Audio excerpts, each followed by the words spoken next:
Break के बाद सभी का स्वागत है न्यूज पंच पर। बात करते हैं अमेरिका और ईरान की, जहां एक बार फिर से तनाव तेज हो गया। हालिया जो सैन्य टकराव हुआ उसके बाद दोनों देशों के बीच बयानबाजी भी लगातार तीखी हो रही है। ट्रंप ने ट्रुथ सोशल पर दावा किया कि ईरान को निशाना बनाकर 1000 मिसाइल्स जो हैं वो लॉक्ड और लोडेड स्थिति में तैनात हैं।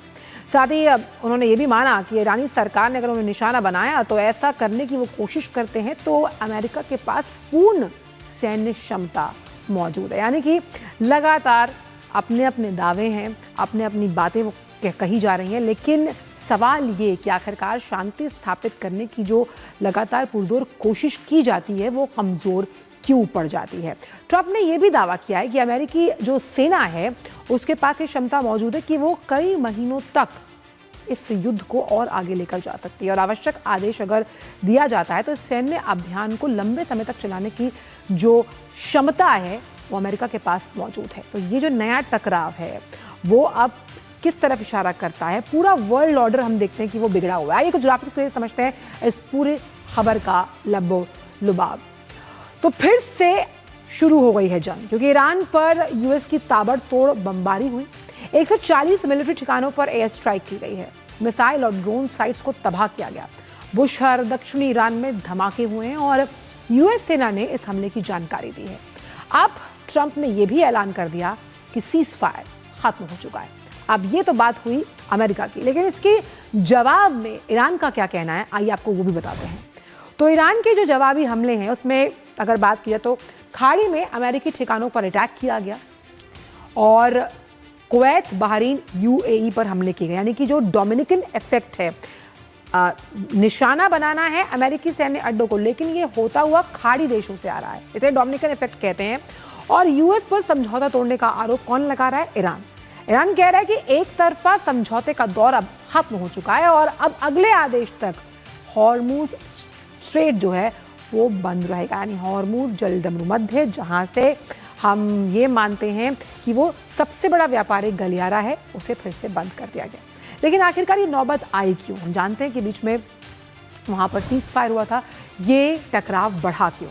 तो हॉर्मुज में जहाज पर हमले के बाद तनाव बढ़ा। हॉर्मुज में जहाज पर हमला किया गया, तनाव फिर से बढ़ गया। अब यूएस क्या आरोप लगा रहा है? यूएस का आरोप है कि जो रेवोल्यूशनरी गार्ड्स हैं उन्होंने जहाज पर हमला किया। साइप्रस के झंडे वाले कंटेनर जहाज पर हमला किया गया और ईरान ने जहाज पर हमले की इस बात को स्वीकारा भी है, क्योंकि ईरान ने कहा कि बिना मंजूरी अगर बात की जाए तो रूट, यानी कि इस रूट के जरिए जो मंजूरी नहीं दी गई थी वो जहाज जा रहा था और इस घटना के बाद अमेरिका और ईरान पर तनाव बढ़ गया। यानी हॉर्मुज स्ट्रेट को लेकर यूएस ईरान एक बार फिर आमने और सामने है और इसीलिए हॉर्मुज पर जो नियंत्रण है उसको लेकर विवाद है। यानी कौन इस पर नियंत्रण करेगा, क्योंकि ये बहुत बड़ा ट्रेड रूट है।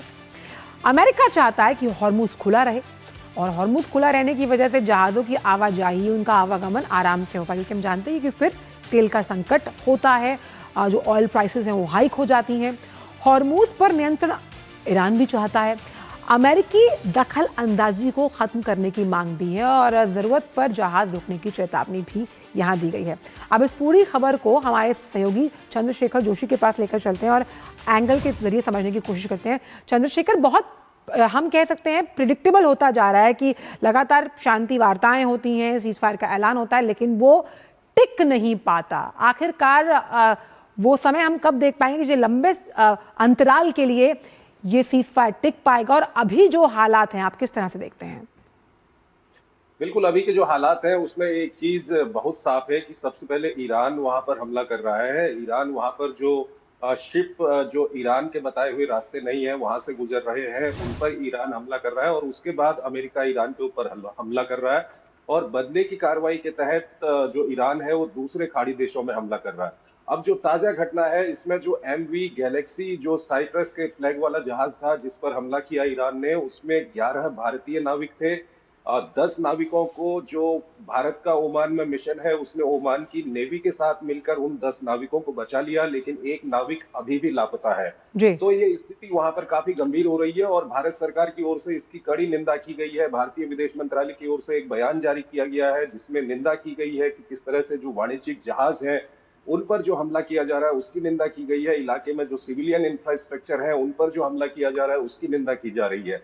अब जहां तक कारण की बात है, कारण कुल मिलाकर हॉर्मुज है। हॉर्मुज के जो दो हिस्से अगर आप कर लीजिए, तो एक साइड का जो इलाका है वो ओमान की टेरिटरी है, दूसरी साइड का जो इलाका है वो ईरान की टेरिटरी है। ईरान चाहता है कि सारे के सारे जो जहाज हैं वो उसके बताए हुए रास्ते से, यानी कि ईरान का जो इलाका है वहां से गुजरे, और वो नहीं चाहता कि जो जहाज हैं वो ओमान के इलाके से गुजरे। तो यहीं पर मेन विवाद है और इसको हल करने की भी कोशिश की जा रही है। कूटनीति काफी इस वक्त चल रही है इसको हल करने के लिए। कल ओमान और ईरान की एक महत्वपूर्ण बैठक हुई है जिसमें ईरान के विदेश मंत्री ओमान गए थे। तो वहां पर एक प्रपोजल ओमान की ओर से रखा गया है। कहा गया है कि हॉर्मुज के अंदर दो रूट रहने चाहिए, एक रूट जो ईरान के इलाके से जा रहा है और दूसरा रूट जो ओमान के इलाके से जा रहा है। तो अगर ये हल ऐसा निकल जाता है तो उसके बाद ये मामला ही पूरी तरह से, जो हॉर्मुज के कारण से वहां पर वार और पलटवार हो रहे हैं, ये खत्म हो जाएंगे। लेकिन ईरान कितना इसको मानेगा, क्योंकि ईरान ये मानकर चल रहा है कि हॉर्मुज उसके पास एकमात्र हथियार है और हॉर्मुज में अगर उसका पूरा एकाधिकार नहीं रहा, कहीं अगर ओमान की टेरिटरी से भी जहाज निकलने लगे तो ईरान हॉर्मुज के जरिए दबाव नहीं बना पाएगा। तो ऐसी हालत में अब ईरान कितना मानेगा। और ये साफ है कि ईरान अगर वहां पर फिर वाणिज्यिक जहाजों पर हमला करेगा जी। तो अमेरिका ईरान के ऊपर हमला करेगा और उसके बाद ईरान पलटवार की कार्रवाई कर रहा है। तो ये स्थिति ऐसी ही बनी ही रह सकती है और अगर ईरान मान जाए तो स्थिति सुधर भी सकती है। लेकिन बोन ऑफ कंटेंशन तो चंद्रशेखर अगर देखें तो हॉर्मुज पर नियंत्रण की स्थिति को लेकर दोनों देशों के बीच है। जहां जहाज़ों की आवाजाही अगर सुगम तरीके से होती है तो पूरा वर्ल्ड ऑर्डर जो है थोड़ा बहुत अपनी स्थिति में वापस आता हुआ नजर आएगा। लेकिन फिलहाल जो हम करंट सिनेरियो देख रहे हैं ऐसा होता हुआ लग नहीं रहा। बिल्कुल, जो करंट सिनेरियो है उसमें आप देखिए कि सबसे पहले जो ईरान के बताए हुए रास्ते नहीं है, या जो ओमान के इलाके से जो रास्ते जा रहे हैं हॉर्मुज के अंदर में, वहां से जहाज अगर निकलते हैं तो ईरान उनके ऊपर हमला कर रहा है। उसके बाद ईरान के ऊपर अमेरिका हमला कर रहा है और ईरान फिर बदले की कार्रवाई करते हुए खाड़ी के अन्य देशों जैसे जॉर्डन है, ओमान है, कतर है, कुवैत है, यहाँ पर हमले कर रहा है। लेकिन ये अच्छी बात इसको कहें या सकारात्मक एक संकेत ये है कि इस सब के पीछे, पर्दे के पीछे काफी कूटनीति चल रही है। जो देश मध्यस्थता कर रहे हैं वो दोनों पक्षों को एक टेबल पर लाने की कोशिश कर रहे हैं। और वहीं ये जो हॉर्मुज का विवाद है, क्योंकि ये कहीं न कहीं अब ईरान और ओमान के बीच का विवाद ही बन चुका है, तो ईरान और ओमान मिलकर कल एक बैठक भी हुई है, कतर भी वहां पर मौजूद था।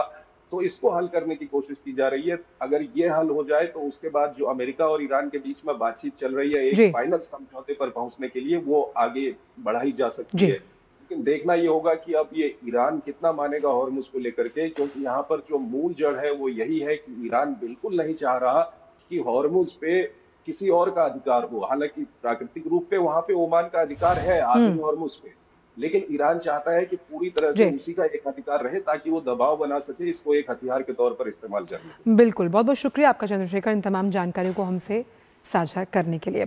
तो भले ही अगर हम जंग की बात